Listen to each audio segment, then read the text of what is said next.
All right, welcome everybody. 4:30, time for some security. So, originally this talk was called Fullstack DApp Security, but as I was engaging with the material and diving deeper, I got back to, hey, like, we kind of know about all the techniques in security, right? There's been so many talks about the types of testing, unit testing, fuzz testing, mutation testing, symbolic execution.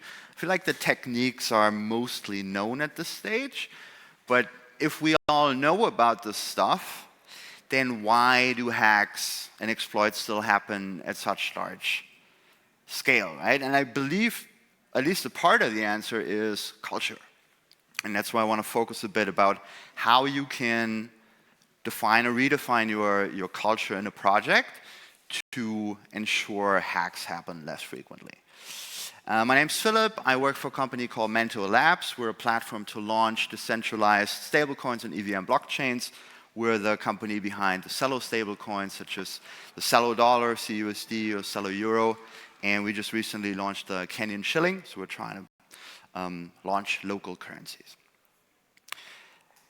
Problem, goal, and solution. So problem, you've probably all seen a version of this around when you've been following crypto in any capacity. And I want to pull your attention a little bit to the unaudited and audited text behind the project names, because I think the first intuition is, yeah, didn't get an audit, therefore they were hacked. But then on the other hand, you have like 7 out of 10, at least many of them, they actually had an audit and they still made it to the top of the rec leaderboard.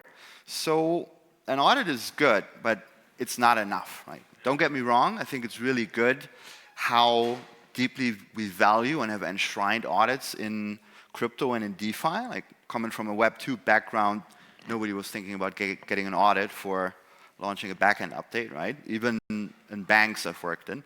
But in crypto, I think we're already doing a pretty good job at that, but there's other things. So audits are manual, they're slow, they're very expensive. They don't cover all attack vectors by far. There's an incentive problem, right? If any of you got an audit, you know that you have to pay regardless of the result. So the auditors are incentivized by reputation, I guess, but not necessarily financially. And it's a one-time activity. Typically, you do it one time and have that sense of false security that we covered our bases, we got an audit, or two, we're done. In reality, attack vectors are constantly evolving, and the landscape's constantly changing, right? Be that an Ethereum hard fork or a Solidity update, a new smart contract, a new type of technique like a flash loan that you might have not thought about during the original design and the audit you got. So the goal is we want to make the lives of attackers really hard. Their attackers are humans. Many humans are lazy because we want to conserve energy, right? So if somebody gives us a hard time, we're more likely to maybe move on and go do other things. So it's all about driving up the cost of the attack and removing low-hanging fruit. We want to continuously improve security, right? Think agile. It's not a one-stop thing, but every sprint or every iteration, we're trying to improve our processes, and the same stance we should adopt to security and security culture specifically. The solution I propose is a strong security culture. And it sounds a bit fuzzy, right? Like, what is culture? I have that on the next slide. We want to enshrine a proactive security posture. For me, that means we have people with strong security mindset using secure processes to produce secure technology. That's number one. Then a culture where we want to prevent and detect attacks early, and then respond swiftly if an exploit does happen. And lastly, we want to stack as many Swiss cheese layers as we can, right? And extracting from that, to make this a bit easier to think about, there's 3 mental models. They're already kind of hidden on this page here. One is people, processes, technology, prevent, detect, respond, and Swiss cheese layers. So PPT, it's a framework that's been commonly used in IT since the 1960s, I believe. You can think of these as the pillars of your protocol. You have people, you have processes, together you produce technology. And then there's different phases during the life cycle of your protocol. You can either be in the prevent before, during, or after an attack, I guess. Lastly, Swiss cheese layers. You probably all have seen Swiss cheese in your life, but if you don't remember, they have holes in them, and one layer might not be enough. Good protection against some exploits, but not others. But if you layer another slice on top, that will cover some of the holes in the first one, yeah? And for the next one too. And at some point, you have so many slices in your stack. Thanks to ChatGPT for this gorgeous rendering of an impossible to eat cheese sandwich, that it will become not impossible, but very, very hard to penetrate. And I'm going to use this PPT, People Process Technology Framework, now to look at what you can do to create a more security-aware culture. It all begins with onboarding. You join a project, or somebody joins your team, and that's a teachable moment. There's a phrase I picked up on a children's education book. I have a 4-year-old daughter, and I try to teach things, but very often it's just not the right moment, so it will just bounce off her brain. But there are very few moments that are teachable, where she's ready to receive a lesson. And I believe applied to teams, this is the same thing with onboarding, right? We have this one moment where people are very willing to accept new ways of working, or to learn about how they should behave in the context of my protocol project. And it's very important to not waste that. Famous saying goes, you never get a second chance to make a first impression. And everyone has a security culture. Either it's explicit or implicit, right? Like, you should make sure that yours is explicit, because otherwise, well, A, you're not in control, and B, very likely you're missing some things. The important thing is to think about it, and also to only write down the things you actually believe. Because again, referring back to the techniques, we know all about this, right? Same as we, on the surface, rationally, we know OPSEC, what we should do, what we should not do, at least 95% of it. But the difference is in actually making it real in a lived context in your project. And one anecdote from my personal experience, many years ago, I was joining a project as a consultant, and there's always an onboarding phase where you learn about the security culture of that team you're joining, right? And they had this long Google Doc of IT policy, and use hardware YubiKeys for everything, and full disk encryption, and very comprehensive. But it all broke down an hour in when I asked a colleague. I had some problem with setting up my YubiKey, I believe. And I asked him, hey, how does this work? How do you log in? And he just looked at me, this policy, nobody gives a damn about it, right? Didn't say that, but that was the reaction.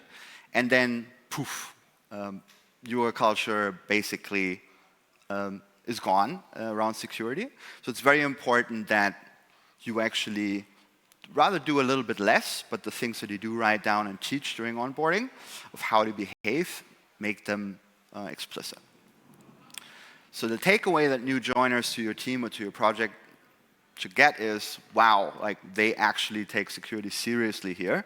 Because everyone, again, knows many things about security, but it's another thing to take it seriously and to see other people behave that way.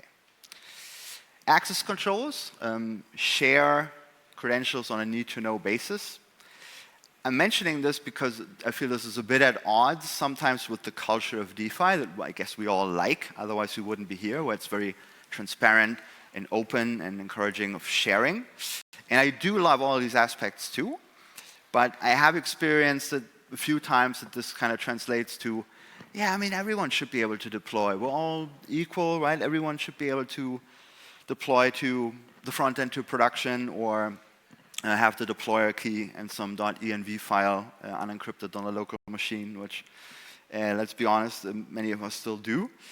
And I think this is wrong in this context. I mean, I think there's misguided openness here. I think there's some elements we should actually take from the old school enterprise world, that we should restrict production and deploy access to as few people as possible. It has nothing to do with that we don't trust each other. It's just a security hygiene practice that it just takes one person to have a bad USB stick or a man-in-the-middle attack at a conference on the Wi-Fi to be compromised, and everything's compromised. So ask yourself, who has access to your deployer key? Who can deploy your front end to production? And do all of these people actually need to do it? And figure out with your team of how you can develop healthy culture here. Few quick notes on social engineering. Probably all have seen a version of this if you've been active on Twitter or Discord or anywhere where scammers and phishers abound. Quick rehash of some popular techniques: spear phishing, Google phishing, when somebody pushes their own website to the top of the Google search results with a small typo, Discord, Telegram, Twitter. Just this week, coincidentally, just this week, two of these things happened. When I was writing this talk, Discord of Linnea got exploited. These are screenshots from my phone, and this regularly happens, right? Linnea, very big L2 project, backed by Consensus. Frex Finance, one of the biggest DeFi projects. They take security seriously for their smart contracts, but maybe there's a lesson there that, again, security is much broader than just writing good solidity.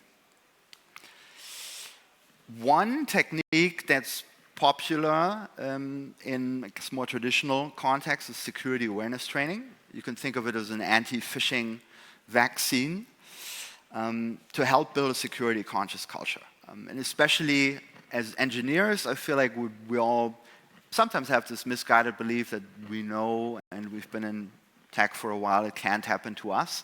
Right? And 99% of the time it doesn't. Like, I feel like I have a very finely tuned spam filter in my mind, but it's still occasionally, it only needs to fail once, right? And to keep that filter sharp and current, same as Apple and Google update their spam filters, I think we also need to constantly update our spam filters in our mind. And there are studies that show that it can lower phishing susceptibility by up to 80%. Do it regularly, especially for people that can deploy or have access to sensitive stuff. And most of the big tech companies have courses on this now, and it's training, right? You have to identify is this phishing or not, and it teaches you a lot. And I think that's something that I haven't seen used anywhere in crypto yet, but it's quite commonly used in traditional finance or even also in Web 2 projects. So from training in generally people to training developers specifically, I think sharpen your blade, it's important. And again, it comes back to culture, right? There's so many courses and stuff that we can do. I have a few listed underneath this. But the key points was boot camps, past hacks, capture the flag exercises. But the really key point, again, is that we need to make time for training in our culture. How many onboarding documents have I seen where it was like, yeah, and in our company we make time for training, and then in reality it usually doesn't happen, or it always relies on the team members proactively asking for it. And it's still